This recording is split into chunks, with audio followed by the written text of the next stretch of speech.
Imagina despertar en una ciudad devastada por la crisis, fábricas cerradas, desempleo masivo y familias enteras luchando por un plato de comida.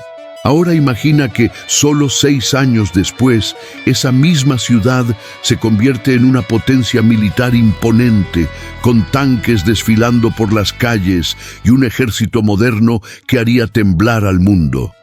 Esto no es una historia de ficción.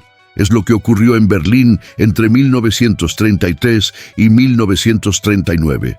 En 1933, la capital alemana aún sufría las cicatrices profundas de la Gran Depresión. Casi 1/3 de la población en edad laboral estaba sin empleo. Las colas frente a las cocinas populares eran interminables, y el hambre, junto con la desesperanza, se había vuelto parte de la vida cotidiana. Parecía que el país había tocado fondo, pero solo 6 años después, Alemania mostraba al mundo una realidad completamente distinta. Era el cumpleaños de Hitler, y el desempleo prácticamente había desaparecido. Los comedores públicos fueron reemplazados por un espectáculo de poder, un ejército colosal, lleno de tanques, camiones, cañones y cientos de aviones de guerra. Este ejército, que en poco tiempo humillaría a buena parte de Europa, había sido construido casi desde cero y en un tiempo récord.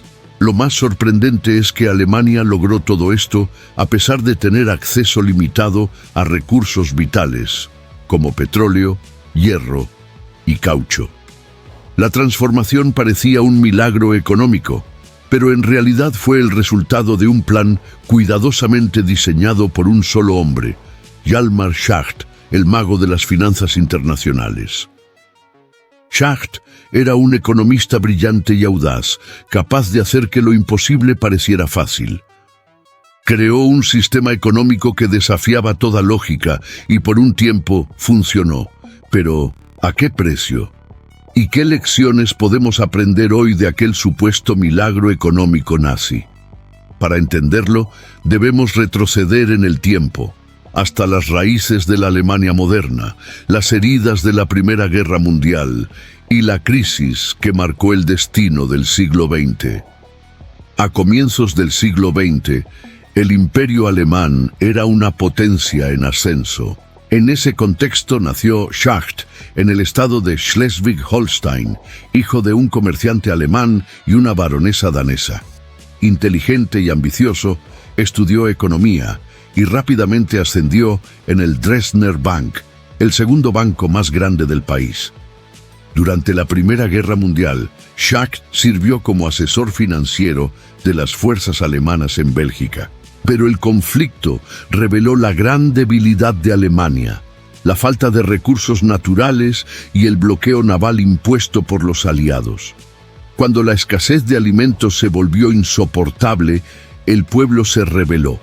El Kaiser fue derrocado y nació la República de Weimar. En esa nueva república democrática, Schacht retomó su carrera en la banca y se acercó a la política, participando en la fundación del Partido Democrático Alemán. Y fue durante el caos de la hiperinflación de 1923 que se convertiría en una figura clave para la recuperación económica del país. Alemania estaba colapsando. La moneda no valía casi nada y la gente necesitaba carretillas llenas de billetes para comprar pan. La causa era compleja. El país enfrentaba una crisis de pagos, carecía de reservas de oro y dólares y además debía pagar las pesadas reparaciones impuestas por el Tratado de Versalles. Schacht fue llamado para restaurar la confianza en la economía. Su solución comenzó con la creación de una nueva moneda y la negociación del Plan Dawes, que redujo temporalmente los pagos de reparaciones y permitió que la economía respirara. La hiperinflación desapareció, la economía se estabilizó y Alemania vivió un breve periodo de prosperidad, la llamada Edad de Oro de Weimar. Sin embargo, esa etapa dorada terminó abruptamente en 1929. Cuando la Gran Depresión golpeó con fuerza. El colapso de Wall Street secó los préstamos internacionales y hundió las exportaciones alemanas. El desempleo volvió a dispararse y el país se sumió otra vez en el caos. En 1933, con el pueblo desesperado y las instituciones debilitadas, el partido nazi tomó el poder. Hitler se convirtió en el Führer de Alemania y volvió a llamar a Schacht, nombrándolo presidente del Reichsbank y ministro de Economía. La misión de Schacht era monumental: emplear a millones de desempleados, reconstruir la economía y crear un ejército moderno. Todo esto sin recursos naturales y sin generar inflación. Y, sorprendentemente, lo logró. En los años siguientes, el desempleo prácticamente desapareció, la producción industrial se disparó y las fábricas alemanas volvieron a rugir. El milagro económico tomaba forma, pero detrás de esa aparente prosperidad había una serie de trucos económicos ingeniosos y oscuros. Schacht utilizó 8 estrategias no convencionales para sostener la economía. Ocultó el gasto militar, congeló salarios, controló precios, impuso cuotas de producción, declaró impagos selectivos de deuda externa, restringió el acceso a divisas, subvencionó exportaciones y limitó la salida de capitales. Estas medidas mantuvieron la economía bajo control y alimentaron el rearme militar. Alemania parecía renacer, pero en realidad era un sistema autoritario que sacrificaba libertades individuales y ocultaba una creciente escasez.